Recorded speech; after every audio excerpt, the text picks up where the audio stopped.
नमस्कार, आप देख रहे हैं इंडिया टीवी। आपके साथ मैं हूं मीनाक्षी जोशी। वक्त हो गया है राजधर्म का। राजधर्म में आज उस ईरान की बात जहां जेंजी सड़क पर है। खामेनेई की खिलाफत को चुनौती दी जा रही है। आजादी आजादी के नारे लगाए जा रहे हैं। रेजा पहलवी की वापसी की मांग उठ रही है। सवाल यह है कि आखिर तेहरान की सड़कों पर जेंजी क्यों उतरे? क्यों खामेनेई के खिलाफ फाइनल बैटल की बात कही जा रही है? आपको ये सब बताऊंगी, लेकिन उससे पहले ईरान से जुड़ी हुई एक बड़ी तस्वीर आपको दे देती हूं, बड़ी खबर आपको दे देती हूं। ईरान में इस वक्त जेंजी का बड़ा प्रोटेस्ट जारी है। ईरान के कई शहरों में इस वक्त जेंजी सड़क पर उतरकर प्रोटेस्ट कर रहे हैं। तेहरान में प्रदर्शनकारियों पर फायरिंग की गई है। पुलिस की कार्रवाई में कई प्रदर्शनकारी भी घायल हो गए हैं। इनकी तस्वीरें इस वक्त आप देख रहे हैं।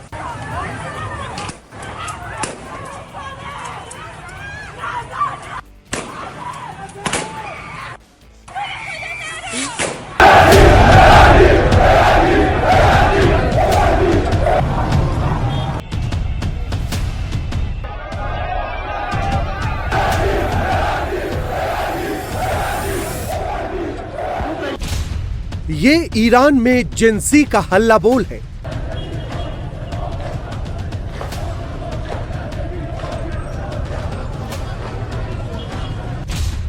ये खामेनेई के खिलाफ जंग का ऐलान है।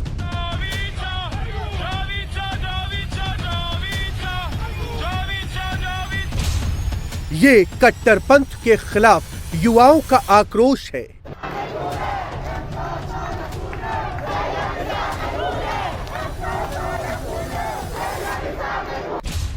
खामेनेई के खिलाफ फाइनल बैटल का ये उद्घोष है।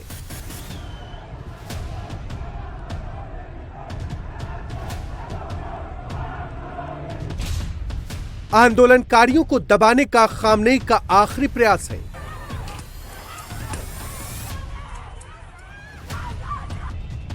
ईरान की जेंजी सड़कों पर उतर चुकी है। तेहरान की सड़कों पर जेंजी का कब्जा है।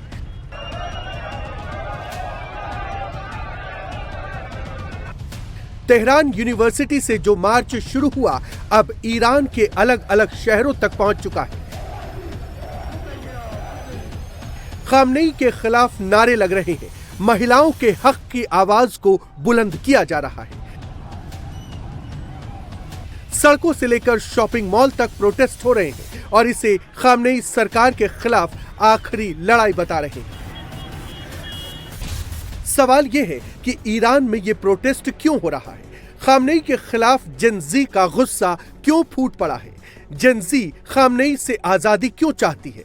शाह और रेजा की वापसी क्यों चाहती है जेंजी? आपको इन सभी सवालों का जवाब देंगे, लेकिन सबसे पहले तेहरान की इन तस्वीरों को देखिए। देखिए कैसे जेंजी के आंदोलन को दबाने की कोशिश की जा रही है। जेंजी के आंदोलनकारियों पर फायरिंग की जा रही है।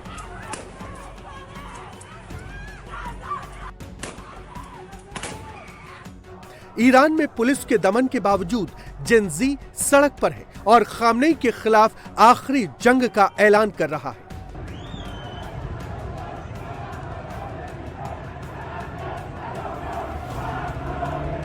दरअसल ईरान इस समय गहरे आर्थिक और राजनीतिक संकट के दौर से गुजर रहा है।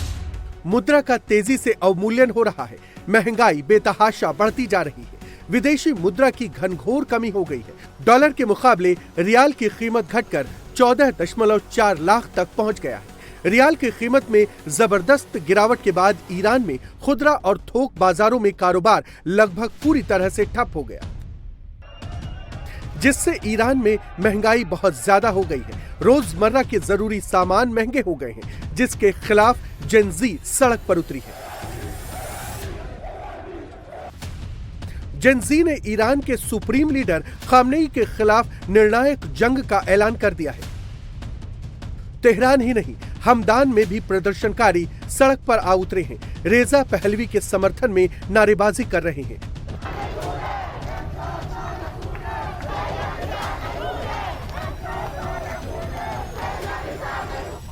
ईरान की सड़कों पर रेजा पहलवी की वापसी के नारे भी लग रहे हैं।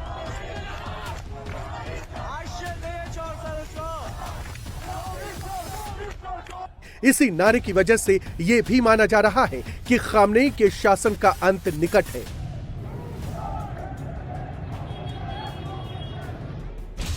दरअसल रेजा पहलवी ईरान के आखिरी शासक के वारिस हैं, जो इस वक्त अमेरिका में निर्वासन काट रहे हैं। माना जाता है कि पहलवी को अमेरिका का समर्थन हासिल है और पिछले कुछ वक्त में पहलवी एक्टिव भी हो गए हैं और ईरानी जनता से आंदोलनकारियों का समर्थन करने की अपील कर रहे हैं। जेनजी ने खामनेई की गद्दी को हिला दिया है, आजादी की मांग कर रही है।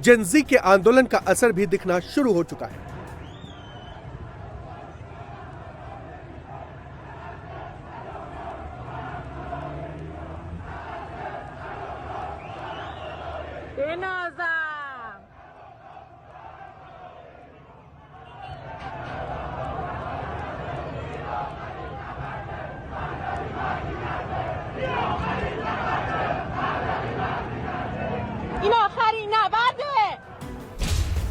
ईरान के सेंट्रल बैंक गवर्नर ने इस्तीफा दे दिया है। साथ ही सेंट्रल बैंक के पूर्व गवर्नर अब्दुल नासिर हिम्माती को नया गवर्नर बनाया गया है। The Iranians who have this is now the second day technically because yesterday they surprised the regime. The currency, the official currency of Iran, rial, collapsed yesterday, and it hits the all-time low. The economy has collapsed. The inflation has now reached officially 50%, but actually in reality, in real terms, it's about 300%. And so, as you guys can tell, if you live in the West, if the inflation goes from 2% to 2.5%, people freak out. Imagine when it gets to 50 or 300%. And of course, the regime were not expecting the protests yesterday that started in downtown Tehran to reach other parts of the city, including the central part of the capital. Iran में ये आंदोलन सिर्फ Iran की चरमराती अर्थव्यवस्था के खिलाफ ही नहीं, बल्कि सुप्रीम लीडर खामनेई की जन विरोधी नीतियों के खिलाफ गुस्सा भी है।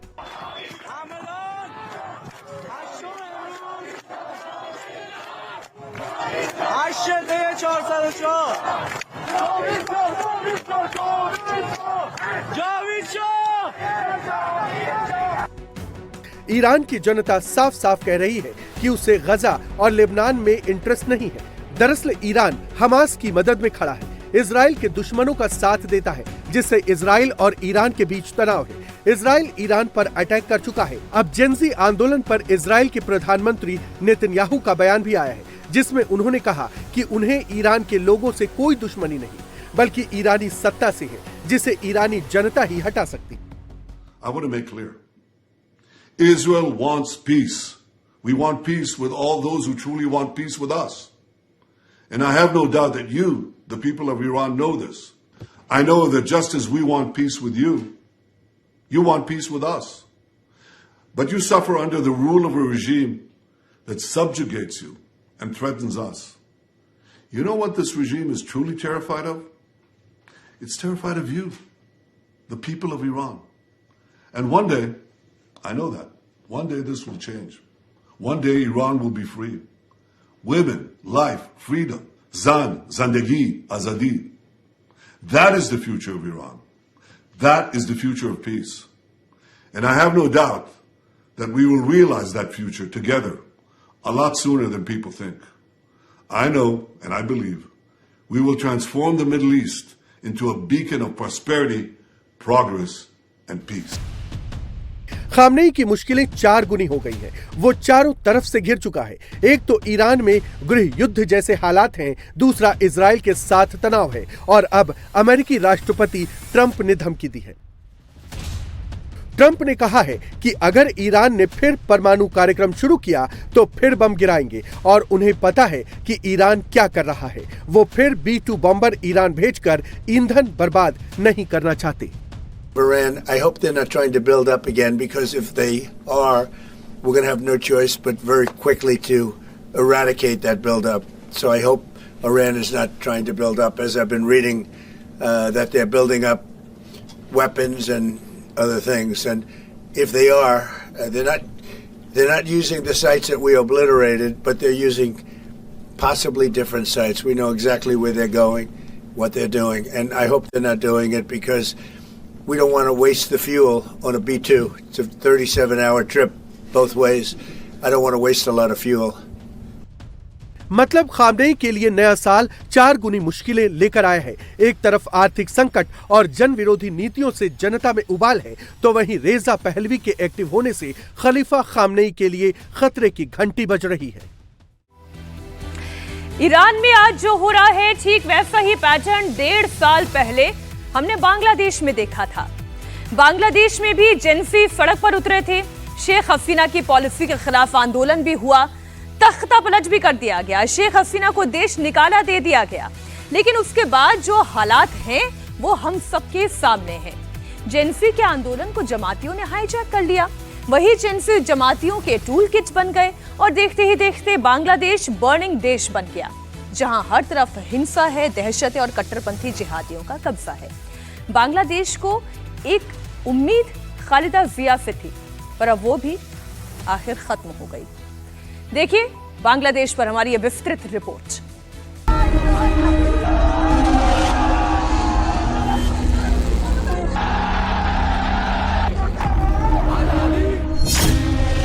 तैंतालीस दिन बाद बांग्लादेश का क्या होगा?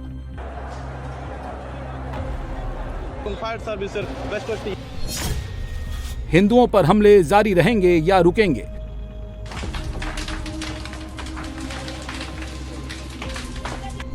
बांग्लादेश में हिंदू मरते रहेंगे या सेफ होंगे?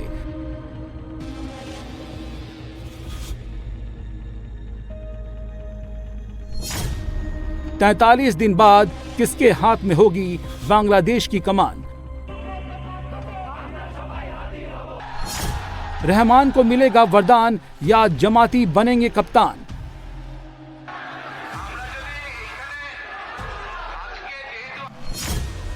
ये सवाल इसलिए उठ रहे हैं क्योंकि बांग्लादेश में इस वक्त पॉलिटिकल वैक्यूम है।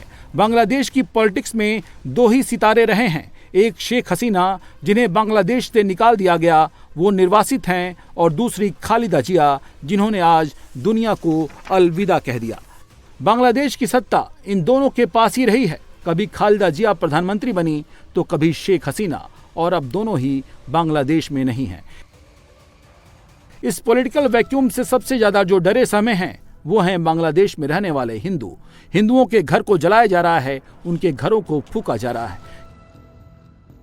ये तस्वीर दुमरी ताला की है, जहां जिहादी जमात का कहर एक बार फिर टूटा। जमात के जिहादियों ने हिंदुओं के घर को फूंक दिया। आग लगाने से पहले जिहादियों ने घरों के दरवाजों को बाहर से बंद कर दिया ताकि हिंदू बाहर न निकल सकें और घर के अंदर ही जलकर मर जाएं। लेकिन हिंदू परिवार दीवारों को तोड़कर बाहर निकले और अपनी जान बचाई।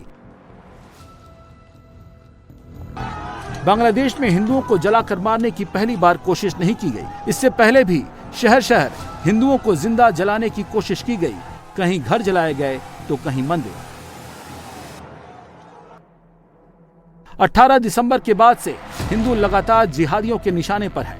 कभी मेमन सिंह में दीपू को जिंदा जला दिया गया तो कभी राजाबाड़ी में सम्राट की पीट पीट कर हत्या की गई। कभी चटगांव में हिंदुओं के घर फूके जा रहे हैं तो अब दुमरी ताला में हिंदुओं के घरों में आग लगाई जा रही है। हिंदू इसलिए टेंशन में हैं क्योंकि 43 दिन बाद बांग्लादेश में चुनाव है और चुनावी मैदान में ना तो शेख हसीना हैं और ना ही उनकी पार्टी अवामी लीग। अवामी लीग पर पहले ही बैन लग चुका है। हिंदुओं को थोड़ी उम्मीद खालिदा जिया से थी, वो भी खत्म हो चुकी है क्योंकि खालिदा जिया अब नहीं रही। चुनावी मैदान में इस बार जमात है जो हिंदुओं के खून की प्यासी है और एनसीपी है जो जमात के साथ मिलकर चुनाव लड़ रही है। एनसीपी का एजेंडा भी सामने आ गया है। वो बांग्लादेश को मुस्लिम राष्ट्र बनाना चाहती है। मैं आज नेशनल सिटीजन पार्टी में शामिल हो रहा हूं। ये पार्टी जुलाई क्रांति के साथियों द्वारा गठित की गई है। हमारा मुख्य लक्ष्य है कि हम 12 फरवरी 2026 को होने वाले जनमत संग्रह में हाँ वोट सुनिश्चित करें और सुधारों को लागू करना। अगर आप जनमत संग्रह में हाँ वोट देते हैं और इन सहयोद्धाओं को चुनते हैं तो मुझे पूरा विश्वास है कि इन सुधारों के माध्यम से बांग्लादेश 100 साल आगे बढ़ जाएगा। मैं खुद चुनाव नहीं लड़ूंगा। मेरा काम है जुलाई विद्रोह के इन साथियों को संसद पहुंचाना ताकि वे सुधारों को पूरा कर सकें और देश को आगे ले जा सकें। एनसीपी ने जिहादी जमातियों के साथ हाथ मिला लिया है। जमात के कट्टरपंथी बांग्लादेश से हर हाल में हिंदुओं को मिटाना चाहते हैं, इसलिए हिंदुओं और भारत के खिलाफ बांग्लादेशी युवकों को भड़का रहे हैं। यूनुस के पाकिस्तानी एजेंडे पर काम कर रहे हैं। आजादी आजादी आजादी आजादी आजादी आजादी आजादी आजादी आजादी आजादी आजादी आजादी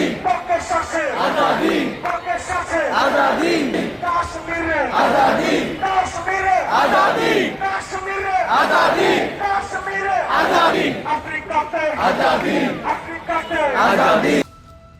यूनुस की सरकार ने जिहादियों को खुली छूट दे रखी है। जिहादी पिस्तौल लेकर मंचों पर जा रहे हैं, छात्रों के आंदोलन में शामिल हो रहे हैं। यूनुस चाहता है कि जिहादी फिर किसी छात्र नेता की हत्या कर दें और बांग्लादेश में एक बार फिर हिंसा की आग भड़क उठे।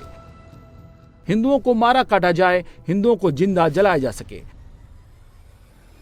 लेकिन खालिदा जिया के निधन के बाद बांग्लादेश की सियासत में अब सवाल उठने लगे हैं। खालिदा जिया के निधन से किस ओर पलटेगा बांग्लादेश का चुनाव? खालिदा जिया के बेटे को फायदा होगा या नुकसान? जमात को मिलेगा वोट या जमात होगा बेलगाम? दरअसल खालिदा जिया की मौत से 4 दिन पहले ही उनके बेटे तारिक रहमान की वापसी हुई थी। 17 साल बाद तारिक रहमान बांग्लादेश लौटे हैं। उनका बांग्लादेश में जबरदस्त स्वागत भी हुआ है। ढाका पहुंचने के बाद तारिक रहमान पॉलिटिक्स में पूरी तरह एक्टिव हैं, लेकिन वो चुनाव खालिदा जिया के नाम पर ही लड़ना चाहते थे। तभी तो 29 दिसंबर को उनका नामांकन कराया गया, जबकि वो वेंटिलेटर पर थीं और अगले दिन ही खालिदा जिया का निधन हो गया। ऐसे में अब तारिक रहमान के लिए आगे की राह कैसी होगी?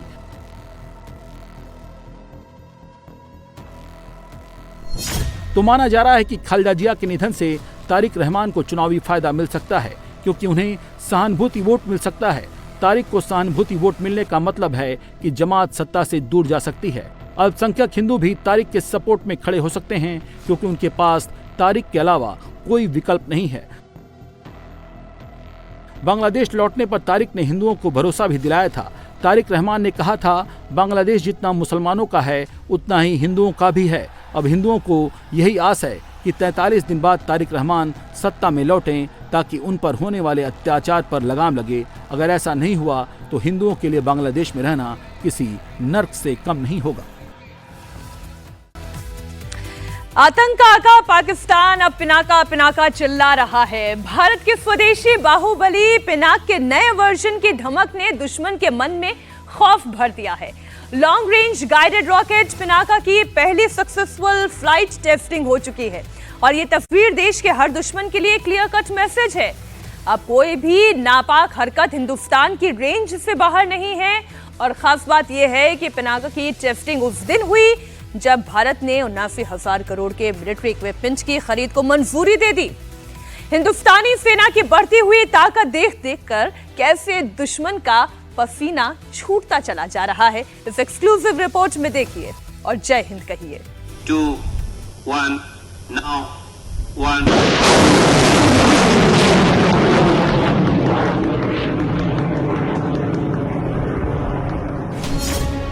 इधर से पिनाका उड़ा, उधर मुनीर कांप उठा।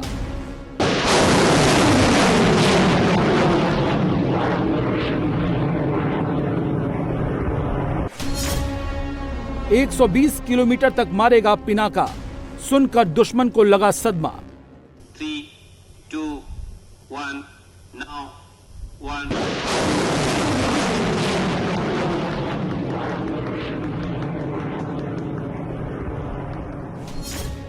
2500 करोड़ का देसी बाहुबली, पाकिस्तान में मची खलबली।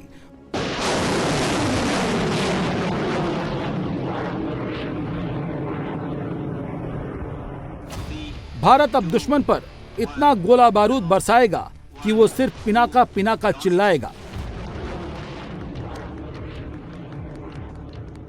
ओडिशा के चांदीपुर के इंटीग्रेटेड टेस्ट रेंज से Pinaka long range guided rocket की पहली फ्लाइट टेस्टिंग की गई। इस दौरान रॉकेट को 120 किलोमीटर रेंज तक दागा गया। रॉकेट ने सभी in flight manoeuvre successfully complete किए और सेट टारगेट पर सटीक वार किया। रॉकेट को सेना में पहले से इस्तेमाल हो रहे पिनाका लॉन्चर से दागा गया, यानी अलग अलग रेंज से पिनाका रॉकेट्स एक ही लॉन्चर से दागे जा सकते हैं। इस प्रोजेक्ट की सबसे बड़ी खासियत इसका टेक्निकल अपग्रेडेशन है, जो इसकी विनाशकारी शक्ति को और भी बढ़ा देता है। पिनाका रॉकेट सिस्टम भारत का स्वदेशी मल्टी बैरल रॉकेट लॉन्चर हथियार है, जिसे डीआरडीओ ने विकसित किया है। इसे भारतीय सेना लंबी दूरी पर हमले के लिए इस्तेमाल करती है। ये जीपीएस नेविगेशन की मदद से तेज और सटीक हमले के लिए जाना जाता है। पिनाका रॉकेट लॉन्चर एक ट्रक पर लदा होता है। एक ट्रक में 12 रॉकेट ट्यूब होती है। इस नए वर्जन का कैलिबर 214 मिलीमीटर से बढ़ाकर 300 मिलीमीटर तक कर दिया गया है, जिससे ये 250 किलोग्राम तक का भारी वॉरहेड ले जा सकता है। आसान भाषा में कहें तो ये ट्रक पर लगा ऐसा हथियार है जो चंद सेकंड में कई रॉकेट दागकर दुश्मन को तबाह कर सकता है।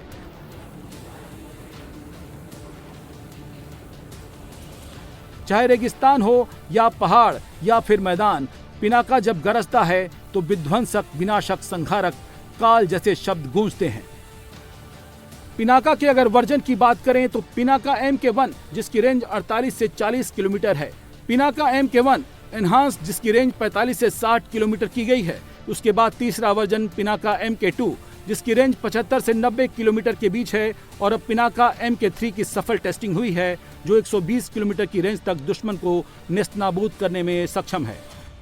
पिनाका का लोहा पूरे विश्व ने हर बार माना है, और इसी को देखते हुए पिनाका की एक्सटेंडेड रेंज गाइडेड म्यूनिशन के साथ इसे और आधुनिक बनाया जा रहा है। सर, पिनाका सिस्टम भगवान शिव के धनुष से ही अवतरित हुआ एक तरीके से, इसका नाम इस पे रखा गया। कितना लीथल है ये, और जब ये बरसता है तो कैसे गरजता है, और कितना और इसको मॉडिफाई किया जा रहा है? ये पिनाका आर्टिलरी सिस्टम जो है हमारे ARD DRDO हमारा सिस्टर लैबोरेटरी के साथ काम करके डेवलप किया है, और इसका खासियत ये है कि ये एरिया वेपन सिस्टम है, और इसमें आपको 48 सेकंड्स में आप 12 रॉकेट्स को फायर कर सकते हैं। इसमें PF वॉरहेड है और HE वॉरहेड भी है। Different types of warheads are there in this system. Pinaka Indian army की सबसे बड़ी ताकत में से एक है, जिसका इस्तेमाल डिफेंस एंड अटैक दोनों में किया जाएगा। पिनाका कश्मीर LOC में तैनात है, राजस्थान पंजाब के इंटरनेशनल बॉर्डर पर डिप्लॉयड है, LAC पर भी पिनाका मौजूद है। हिंदुस्तान का रक्षा कवच है पिनाका। पिनाका कितना खतरनाक है ये पाकिस्तानी सेना अच्छी तरह से जानती है। पिनाका की धमक से आज भी पाकिस्तानी सेना कांप जाती है।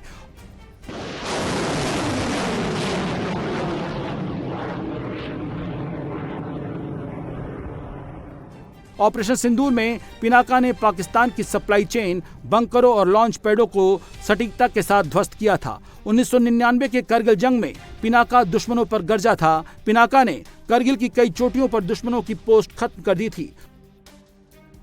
1999 से पिनाका अब और भी ज्यादा एडवांस और घातक हो गया है, और अब तो नए वर्जन से पाकिस्तान के पसीने छूट रहे हैं। अभी हम लोग ये पिनाका सिस्टम, आर्टिलरी सिस्टम जो है, हाईली पोटेंट सिस्टम है। इसका damage with respect to cost is very high, और आपको पता होगा कि ये सिस्टम अभी तक एक्सपोर्ट किया हुआ है, हमारा फ्रेंडली कंट्रीज़ को किया हुआ है, और इसका कॉस्ट कंपैरिजन किया तो हमारा वर्ल्ड ओवर जो सिस्टम है, US का सिस्टम हो, इजरायली के सिस्टम हो, उसके कंपैरिजन किया तो बहुत कम है, और उसका डैमेज पोटेंशियल भी बहुत ज़्यादा है, और रिलायबिलिटी बहुत अच्छा है। इसका अभी हमारा आर्मी भी यूज़ कर रहा है, और इसका सिस्टम का यूटिलिटी कारगिल वार में भी यूज़ किया हुआ है। Performance is excellent. भारत के बारूद से कैसे भारत के दुश्मन डरते हैं, लेकिन एक ऐसी ही बारूदी खबर आई है रूस और यूक्रेन जंग से जुड़ी हुई, क्योंकि इस युद्ध के बीच राष्ट्रपति पुतिन के घर पर हमला हुआ और इस हमले से पूरी दुनिया में खलबली मच गई। अमेरिकी राष्ट्रपति ट्रंप ने जहां इस खबर से वो खुद हैरान हैं, वो अपनी हैरानी जता रहे हैं, तो प्रधानमंत्री मोदी ने इस पर भारी चिंता जताई है। लेकिन रूस ने अपना इरादा साफ कर दिया है। पुतिन ने इस हमले का करारा जवाब देने की धमकी दी है। कीव की सरकारी इमारतों पर अटैक करने की चेतावनी दी है। ऐसे में बड़ा सवाल यह है कि यूक्रेन की ऐसी हिमाकत क्या युद्ध को और भड़काएगा? क्या नए साल में रूसी सेना कीव के ओर विनाशक प्रहार करेगी? देखिए पूरी रिपोर्ट।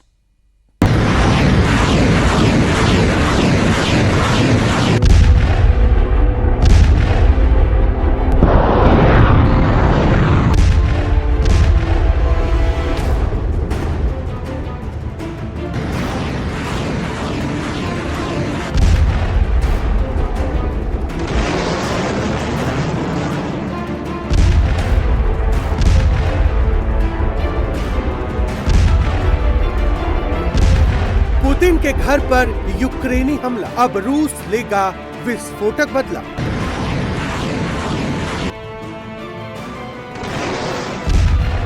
ज़ेलेंस्की के दफ्तर पर होगा प्रचंड प्रहार, बारूदी बवंडर के लिए रूसी सेना तैयार।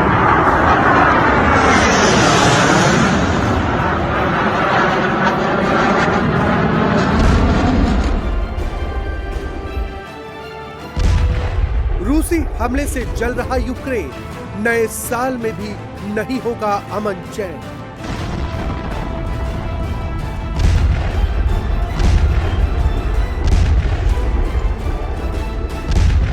रूस यूक्रेन के बीच 1405 दिनों से भीषण जंग जारी है। शांति की तमाम कोशिशों के बावजूद ये युद्ध रुकने की बजाय भड़कते ही जा रहा है।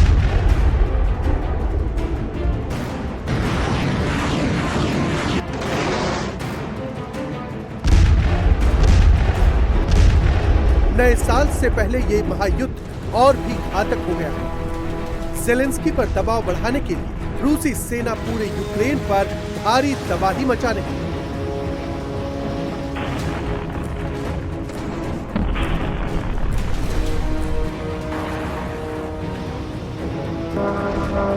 रूसी सेना यूक्रेन की राजधानी कीव पर ताबड़तोड़ हमले कर रही है।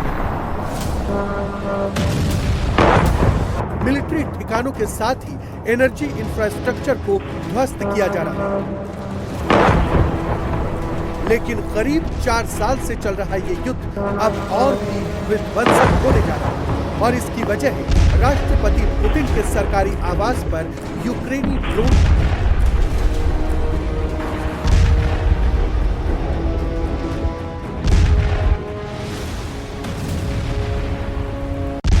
रूस का आरोप है कि यूक्रेन ने नोवगोरोड से एयर डिफेंस सिस्टम में सभी ड्रोन्स को टारगेट पर आने से पहले ही मार दिया।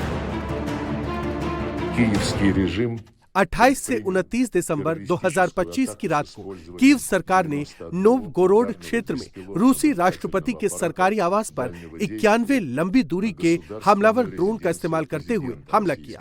रूसी सशस्त्र बलों की एयर डिफेंस सिस्टम ने सभी ड्रोनों को नष्ट कर दिया। ड्रोन के हमले में किसी के हताहत होने या नुकसान होने की कोई जानकारी प्राप्त नहीं हुई है। रूस ने इसे आतंकवाद। हम इस तथ्य की ओर ध्यान दिलाना चाहते हैं कि ये कार्रवाई यूक्रेन संघर्ष के समाधान के लिए रूस और संयुक्त राज्य अमेरिका के बीच गहन वार्ता के दौरान की गई थी। ऐसी गैर जिम्मेदाराना कार्रवाइयों का जवाब अवश्य दिया जाएगा। रूसी सशस्त्र बलों द्वारा जवाबी हमलों के लिए आवश्यक साधन और उनके क्रियान्वयन का समय निर्धारित कर लिया गया है।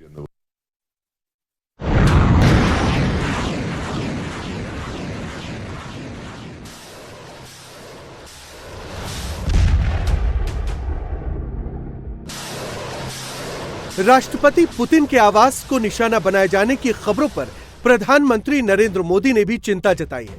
पीएम मोदी ने कहा, दुश्मनी खत्म करने और शांति हासिल करने का सबसे अच्छा रास्ता राजनयिक प्रयास है। रूस यूक्रेन संघर्ष पर प्रधानमंत्री मोदी ने कहा, हम सभी संबंधित पक्षों से आग्रह करते हैं कि वे राजनयिक प्रयासों पर ध्यान केंद्रित करें और ऐसे किसी भी काम से बचें जो इन्हें कमजोर कर सकता है। एक तरफ पुतिन के आवास पर हमले की खबर से रूस यूक्रेन शांति वार्ता में खलल पड़ सकती है, तो दूसरी तरफ रूस ने यूक्रेन पर हमले तेज कर दिए।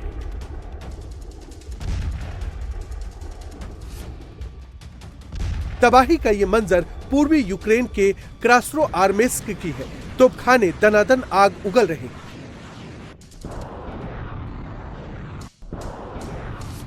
रूसी सेना यूक्रेनी सेना के ठिकानों को टारगेट करके गोलीबारी कर रही है। दुश्मन के किले को तोपों के गोलों से ध्वस्त किया जा रहा है। यह रूसी सेना का टैंक डिवीजन है जो दुश्मन के टारगेट पर सटीक हमले के लिए जाना जाता है।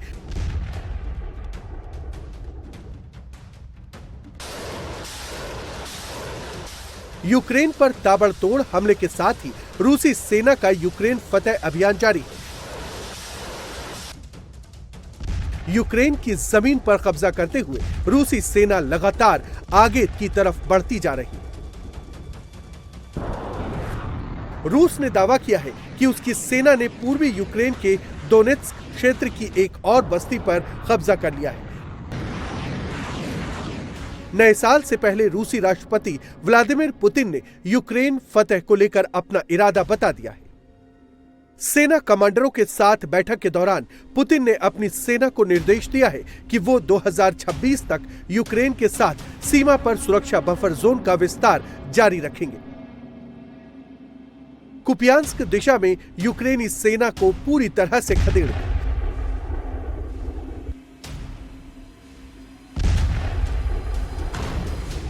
रूसी सेना डोनबास, खेरसोन और ज़ेपोरिजिया में फेज वाइज सैन्य कार्रवाई कर रही है और यूक्रेनी सेना को पीछे हटने पर मजबूर कर रही है।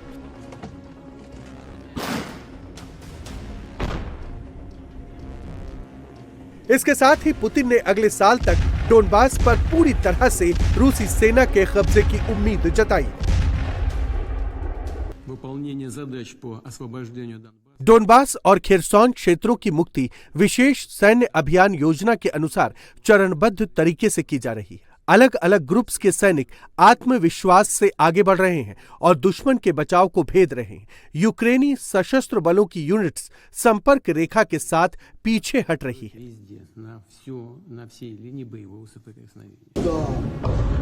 पिछले 24 घंटों के दौरान रूस ने डोनबास क्षेत्र में ताबड़तोड़ हमले किए। रूसी सेना ने यूक्रेनी इलेक्ट्रॉनिक युद्ध स्टेशनों, काउंटर बैटरी रडारों को निशाना बनाया। यूक्रेनी सेना के गोला बारूद डिपो को टारगेट किया। रूसी एयर डिफेंस सिस्टम ने 2 यूक्रेनी मिसाइलों और 140 लॉन्ग रेंज ड्रोन को मार गिराया। रूस यूक्रेन जंग के बीच अब इसी डोनबास इलाके को लेकर दोनों देश अड़े हुए हैं। रूस इस इलाके पर अपना पूरी तरह से कब्जा चाहता है। यूक्रेन के सैनिकों की वापसी चाहता है, तो यूक्रेन के राष्ट्रपति ज़ेलेंस्की इसे छोड़ने को तैयार नहीं।